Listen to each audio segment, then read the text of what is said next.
This is not intended to be an historical account of Theodore Roosevelt, nor is it a record of his accomplishments, for those go far beyond the scope of this short piece.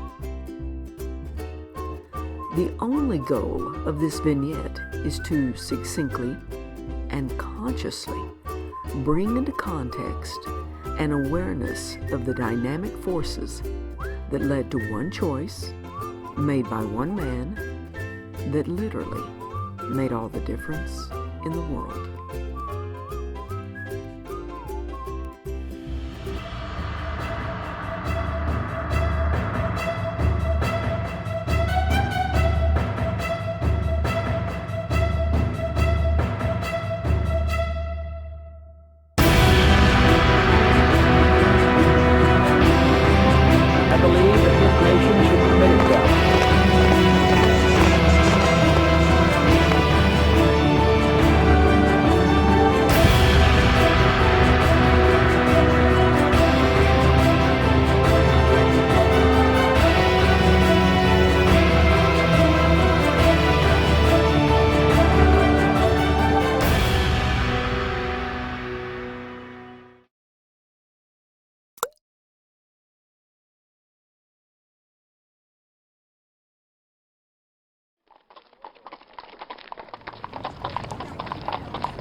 Born in Manhattan in 1858, and until his death in 1919, Theodore Roosevelt would lead a life bursting with accomplishments and success.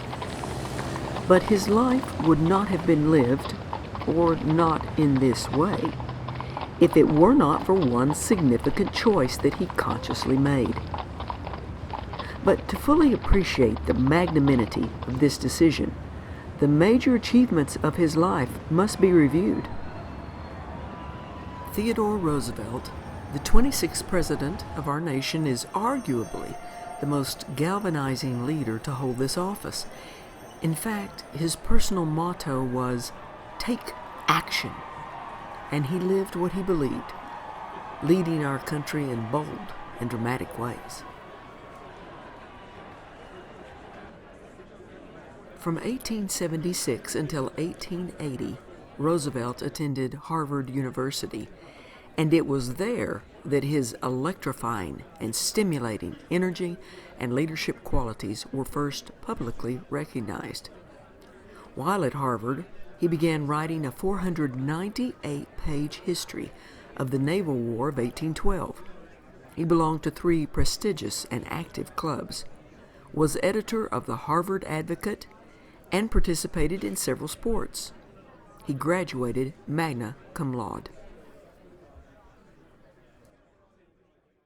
After his father died in 1878, Roosevelt married his first wife and began attending Columbia Law School. At the age of 23, he was elected to the New York State Assembly, and he published his naval record. Over the next 19 years, prior to being sworn in as President of the United States, he would publish 9 of the more than 25 books that he would write in his lifetime. He also held positions as a delegate to the Republican National Convention in Chicago, as the U.S. Civil Service Commissioner, the New York Police Commissioner, and the Assistant Secretary of the Navy.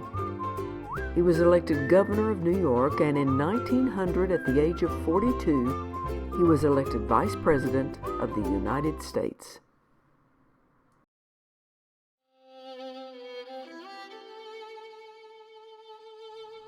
What makes the first half of Roosevelt's life even more impressive is that he carried on with courage and boldness despite ample tragedies, including the untimely death of his father and the death of his mother and wife, only hours apart on the same day.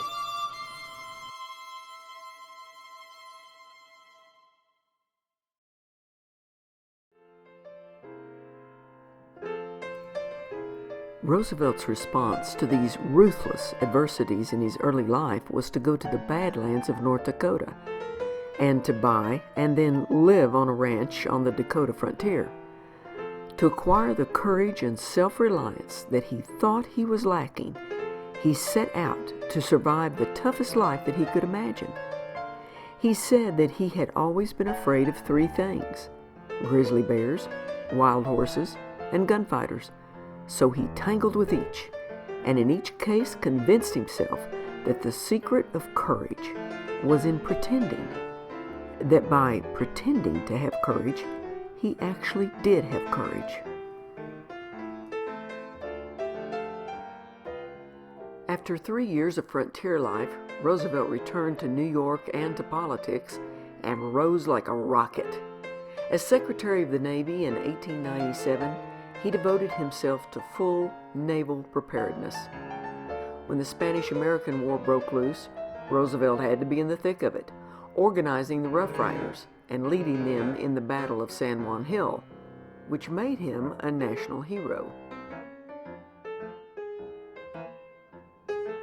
In 1901, Roosevelt assumed the presidency at the age of 42 after William McKinley was assassinated, and he remains the youngest person to ever take that office.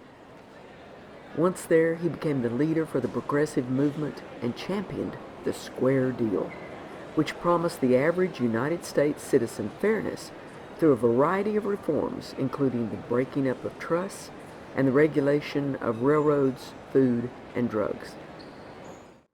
Conservation became one of his priorities, and he established many national parks, forests, and monuments.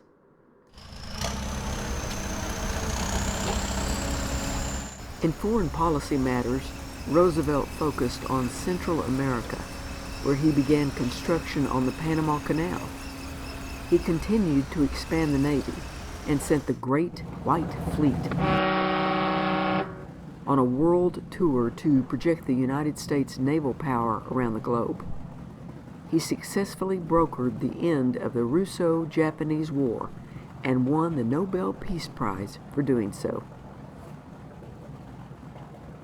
Elected to a second full term in 1904, Roosevelt continued to promote his progressive policies, many of which were passed by Congress, and all of which greatly inspired his distant relative Franklin Roosevelt and his immediate niece Eleanor to follow in his footsteps.